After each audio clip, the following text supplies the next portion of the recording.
Book 3, the Book of the Divine Mother.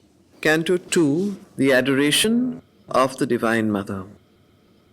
As you saw last time, Ashwapati had to travel through the various planes, gain the requisite inner yogic experience, and also go through the various yogic stages and realizations of Satchidanand, total negation, nirvana, all of those, before he could have the experience of the Divine Mother. So he comes out of this complete experience of the Sat, Chit, Ananda, the three, a pure existence safe from thought and mood, a consciousness of unshared, immortal bliss. It dwelt aloof in its bare, infinite, one and unique, unutterably soul, a being formless, featureless, and mute, that knew itself by its own timeless self, aware forever in its motionless depths, uncreating, uncreated, and unborn, the one by whom all live, who lives by none, an immeasurable, luminous secrecy, guarded by the veils of the unmanifest. Above the changing cosmic interlude, abode supreme, immutably the same, a silent cause, occult, impenetrable, infinite, eternal, unthinkable alone. That's how Canto 1 of Book 3 ends. We read Canto 2 of Book 3. The Adoration of the Divine Mother. A stillness absolute, incommunicable, meets the sheer self-discovery of the soul. A wall of stillness shuts it from the world. A gulf of stillness swallows up the sense and makes unreal all that mind has known, all that the laboring senses still would weave, prolonging an imaged unreality. So a stillness absolute meets the sheer self-discovery of the soul, a wall of stillness shuts it from the world, a gulf of stillness swallows up all the senses and makes everything unreal that the mind has known, all that the laboring senses still would weave, prolonging an imaged unreality. Self's vast spiritual silence occupies space. Only the inconceivable is left. Only the nameless without space and time. Abolished is the burdening need of life. Thought falls from us. We cease from joy and grief. The ego is dead. We are freed from being and care.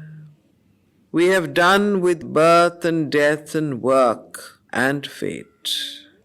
So the canto begins with this experience that Ashwapati has of the ultimate stillness, of moksha, of nirvana, of whatever you want to call, and he has this incredible freedom from everything, from himself, from the ego, from death, from work, from fate, from birth, everything. However, he hears a voice, and this is the ultimate experience of what we call in our scriptures as the yoga, what Patanjali, what all the yogas aspire for. This is the ultimate experience. What we as Hindus so-called, and we all want what we say, we don't want another birth, or we want moksha, we want the nirvana, and here Ashwapati gets this experience of that. However, he hears a voice within him that speaks to him from his soul and from his higher self, and that voice tells him, when he has this experience, he says, "O soul, it is too early to rejoice.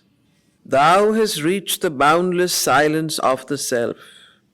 Thou hast leaped into the glad divine abyss. But where hast thou thrown self's mission and self's power? So he hears his inner voice that tells him, it is too early to rejoice. Yes, you have reached the boundless silence of the self, and you have leaped into the glad divine abyss, where you don't need to do anything. You are in that state of total bliss and nirvana and freedom. However, where have you thrown your mission and your power? Where hast thou thrown self's mission? And self is with a capital S.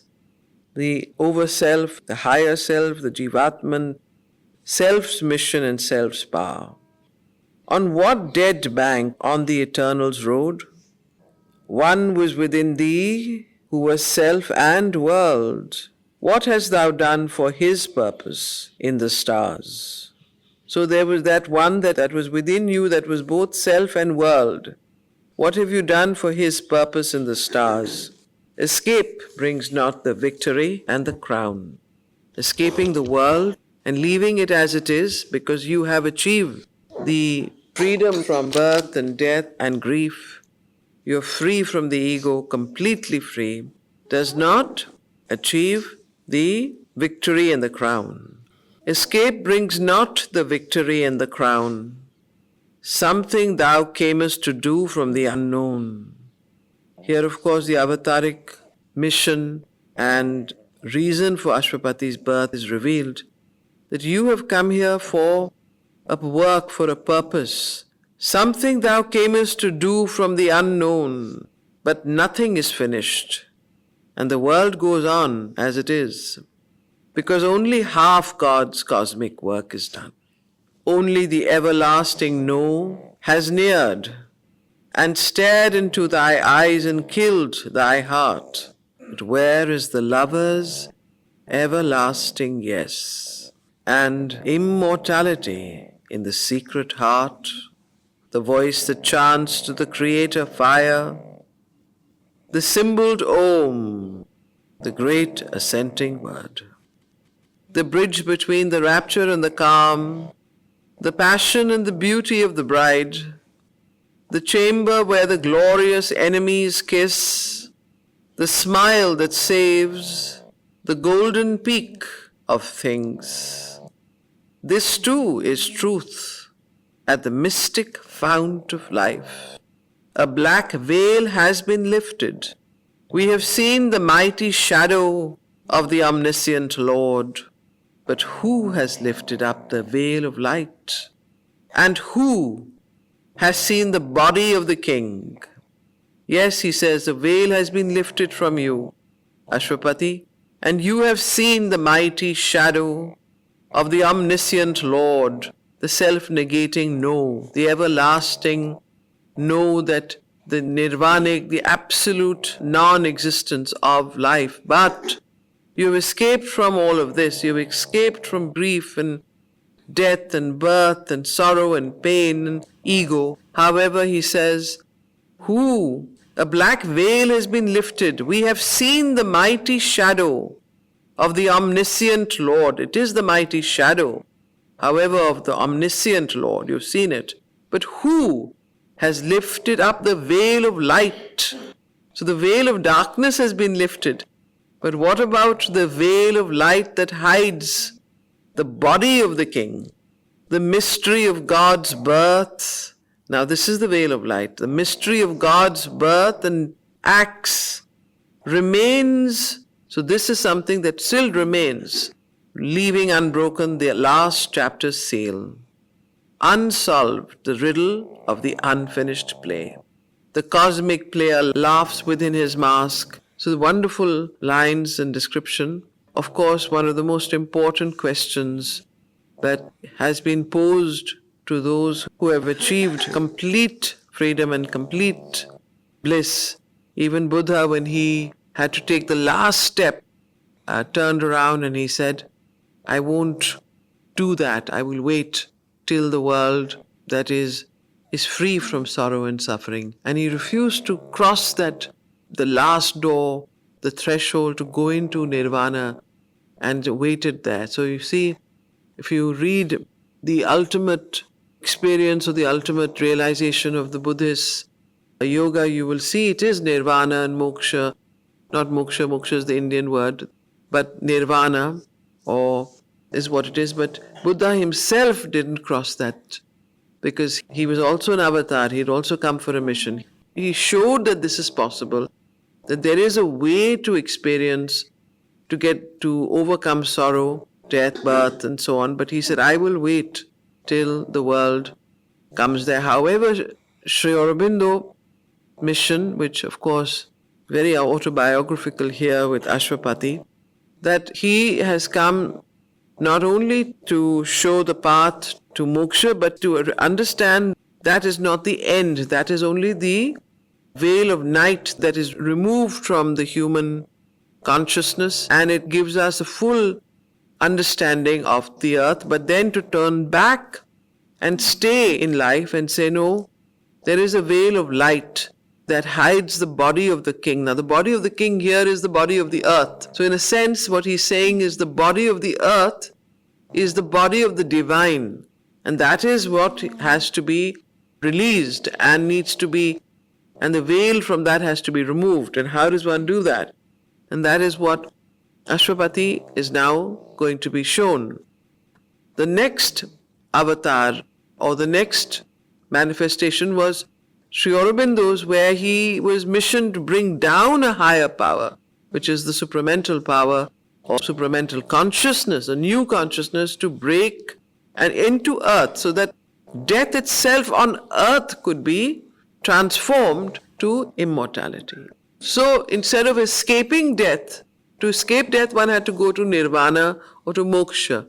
What Ashwapati is learning here is that one need not leave the earth to reach the ultimate consciousness. One can be immortal and escape death and pain and suffering and still live on earth.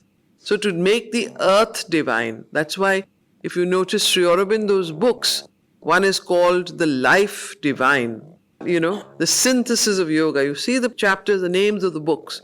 That whole book is about the body of the king, the body of the earth, how to divinize it, not to go out of it, which is what till the 20th century, till the new avatars and the new consciousness came, was the only route that one could take in the spiritual life. So it was a new consciousness that has to descend and be brought down to earth. And that new consciousness is embodied by the Divine Mother, the Divine Shakti, the Creatrix. That consciousness is what we are reading about. And that is why the twin avatars had to come. It was no longer sufficient for the male avatar only. So we saw till the succession of avatars till now have been, Sri Ram, Sri Krishna, Buddha, and then Christ, so on and so forth. And then there have been other smaller, very, very great vibhutis. However, this is the first time for this new power to come, to have a twin avatar of the female, the mother and Sri Aurobindo. The mother embodies the Divine Mother. And that is why this whole yoga is a yoga of transformation. Transformation of human nature, transformation of the human body, transformation of the human earth, transformation of what he calls the body of the king. So this is a very, very important canto and actually encapsulates the whole of Sri Aurobindo's yoga here through the journey of Ashwapati. So the cosmic player laughs within his mask, and still the last inviolate secret hides behind the human glory of a form, behind the gold eidolon of a name. A large white line has figured as a goal, but far beyond the ineffable sun track's blaze, what seemed the source and end was a wide gate, a last bare step into eternity. An eye has opened upon timelessness. Infinity takes back the forms it gave, and through God's darkness, or his naked light, his million rays return into the sun. There is a zero sign of the Supreme. Nature left nude and still uncovers God, but in her grandiose nothingness, all is there. When her strong garbs are torn away from us, whose strong garbs? Nature's. When her strong garbs clothes the clothing that covers her, when her strong garbs are torn away from us, the soul's ignorance is slain, but not the soul. The zero covers an immortal face. The zero covers an immortal face. Now you know what zero stands for. Nihil, everything that is. So the zero covers an immortal face. So behind this last experience that Ashwapati has here, behind that there is an immortal face. So a high and blank negation is not all. So here's the first statement that he makes very clear.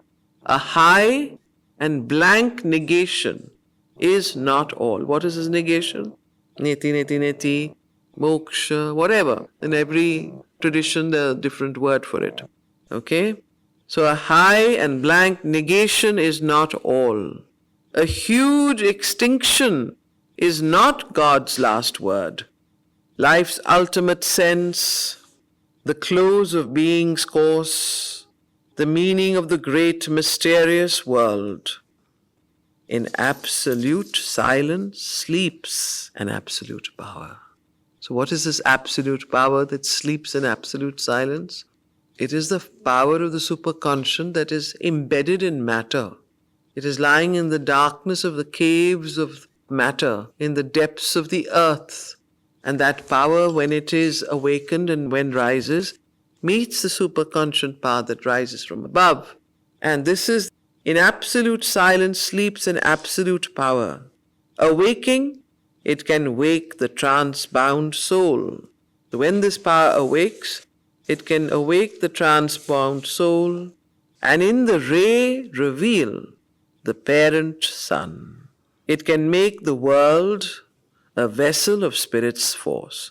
So this world, matter, it can make a vessel of Spirit's force. It can fashion in the clay God's perfect shape. To free the self is but one radiant pace. Here to fulfill himself was God's desire. So this is what? This is the voice that Ashwapati hears. All of this. Just when he is about to cross and has this ultimate realization, he hears this voice that stays him and says, wait, you have reached the everlasting no. But where is the lover's everlasting yes? And says that where is the body of the king? Where is the soul? Where is that makes meaning of life? Why have you come down on earth? If all you have come down to do is to go back up again, why have you come down here? Ask those questions. What is evolution for? And that is this voice now ends here. So this voice tells him, here to fulfill himself was God's desire. Even while he stood, he is Ashwapati. Even while he stood on being's naked edge, he's standing on being's naked edge. Ashwapati, just imagine that, at that brink. And all the passion and seeking of his soul faced their extinction in some featureless vast. The presence he yearned for suddenly drew close. Now, this is the presence. So, across the silence of the ultimate calm, out of a marvelous transcendent score, a body of wonder and translucency, as if a sweet mystic summary of herself, escaping into the original bliss, had come enlarged out of eternity. Someone came, infinite and absolute, a being of wisdom, power, and delight, even as a mother draws her child to her arms, took to her breast nature and world and soul. So someone, a being of power and delight and wisdom, takes to her breast all of nature, Prakriti, the entire world, and the soul into her arms, just like a mother takes a child into her arms. So such a being came in front of Ashwapati. So you can imagine the immensity of that presence that can take the entire world, all of nature into her arms. Abolishing the signless emptiness, breaking the vacancy and voiceless hush, piercing the limitless, unknowable into the liberty of the motionless depths, a beautiful and felicitous luster stole. The power, the light, the bliss, no word can speak, imaged itself in a surprising beam and built a golden passage to his heart, touching through him all longing sentient things. A moment's sweetness of the all-beautiful cancelled the vanity of the cosmic world.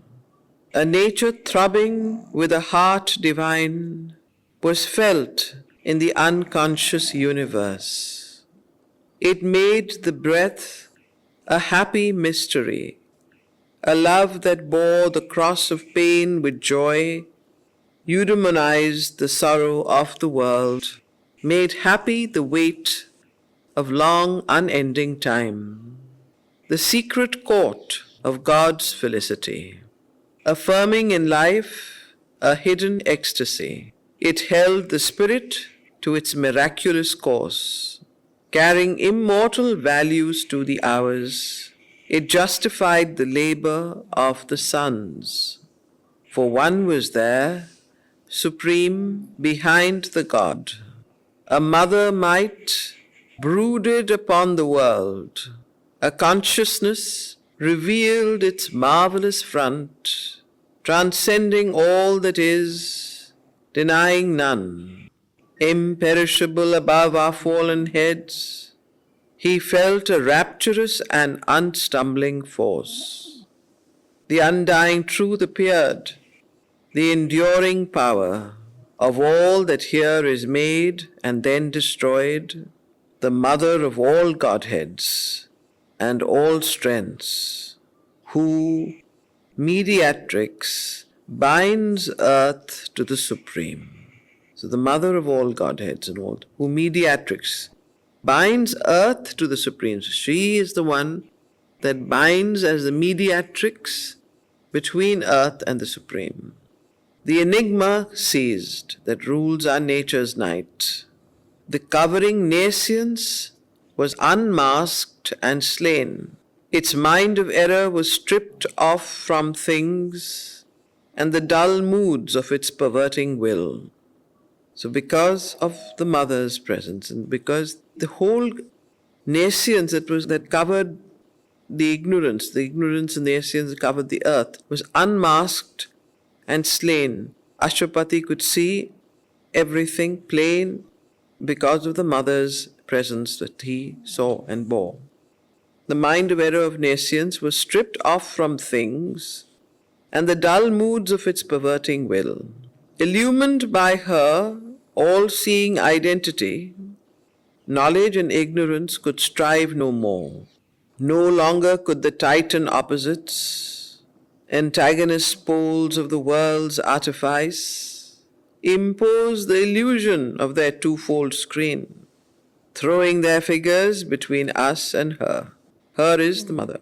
The wisdom was near, disguised by its own works, of which the darkened universe is the robe.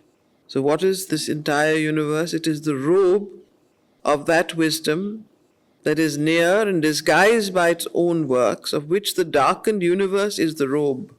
That robe fell. No more existence seemed an aimless fall. Extinction was no more, the soul release. The hidden word was found, the long sought clue. This is the whole of Sri Aurobindo's yoga. Sri Aurobindo himself was in search of this hidden word or the long sought clue that could make existence itself, immortalize existence and divinize existence, rather than making extinction the soul release for immortality. So until Sri Aurobindo's advent and birth on earth and his avatarhood and his yoga, this was the only release, extinction. Either you had to go towards moksha or to nirvana or to whatever, nihil or whatever word you want to use.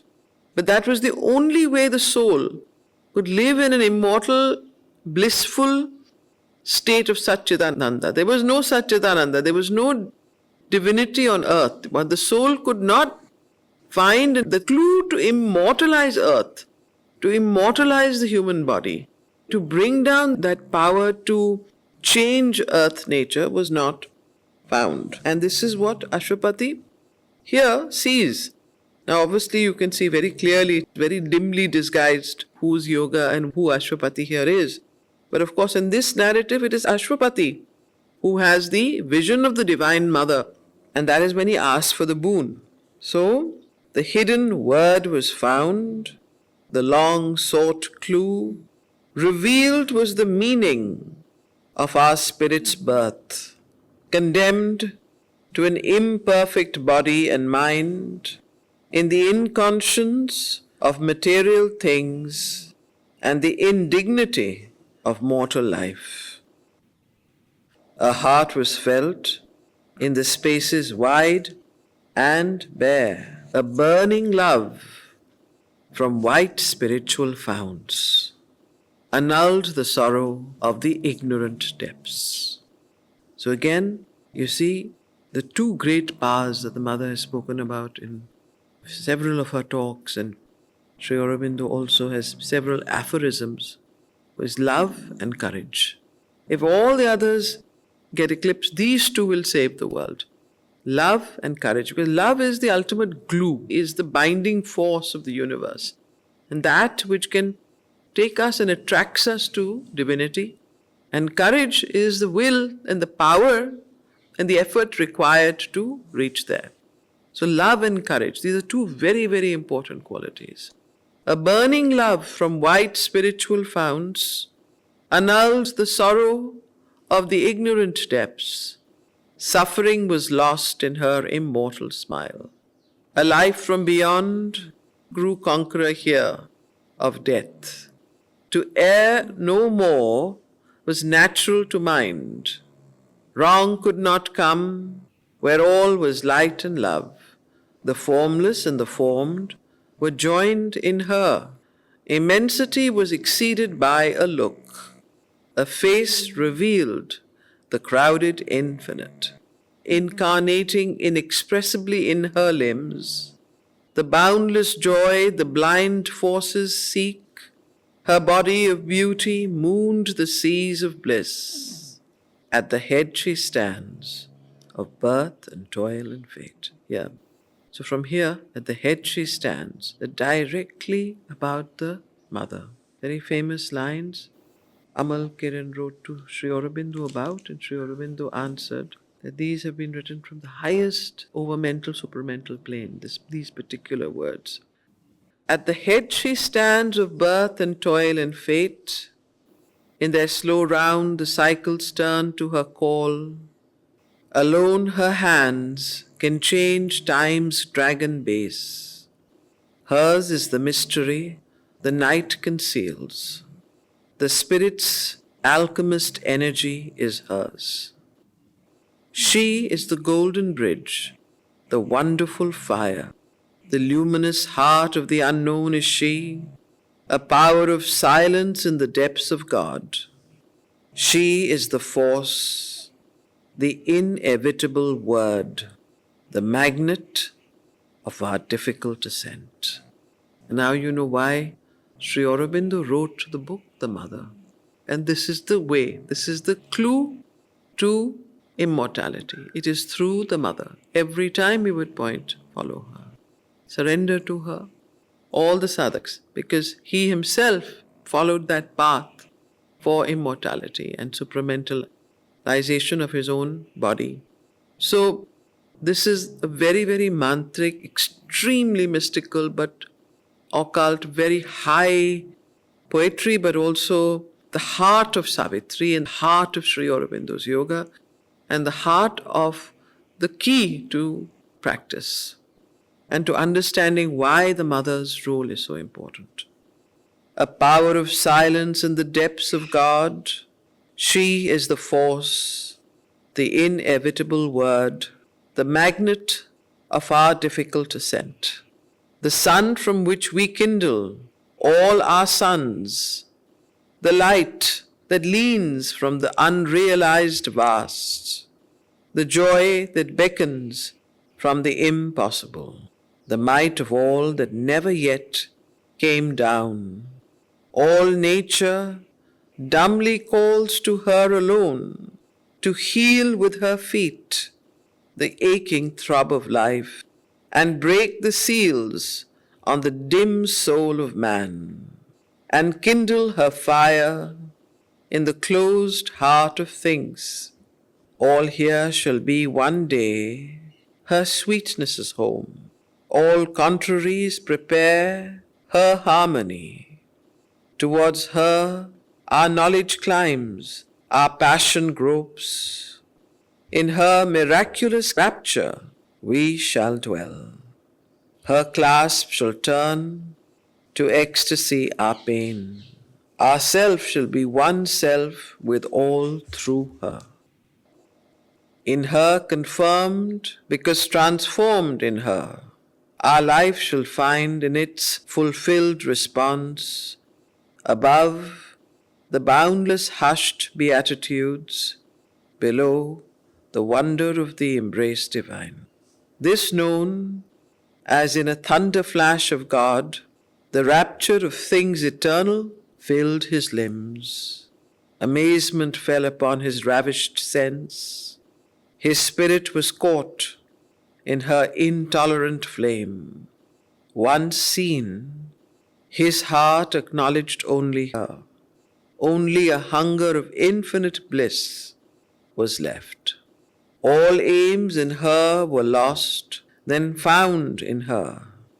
His base was gathered to one pointing spire. This was a seed cast into endless time.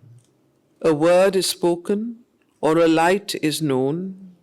A moment sees, the ages toil to express. So flashing out of the timeless leaped the worlds. An eternal instant is the cause of the years. All he had done was to prepare a field.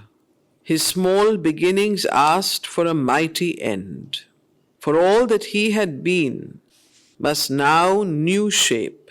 In him, her joy to embody, to enshrine, her beauty and greatness in his house of life. But now his being was too wide for self. His heart's demand had grown immeasurable. His single freedom could not satisfy.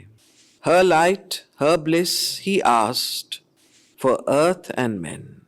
So obviously, now his being had become too wide for self. Self is with a small s, so it's the ego. It completely overthrown the ego and he had become wider and he had joined in a wideness so that he no longer wanted just liberation and realization for himself, but for the entire earth and all mankind. So his single freedom could not satisfy him. Her light, her bliss, he asked for earth and men, because now he's already got that.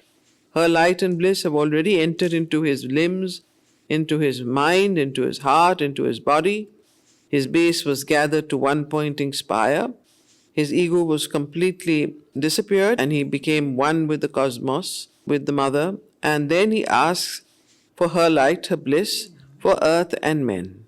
But vain our human power and human love to break earth's seal of ignorance and death. His nature's might seemed now an infant's grasp. Heaven is too high for outstretched hands to seize.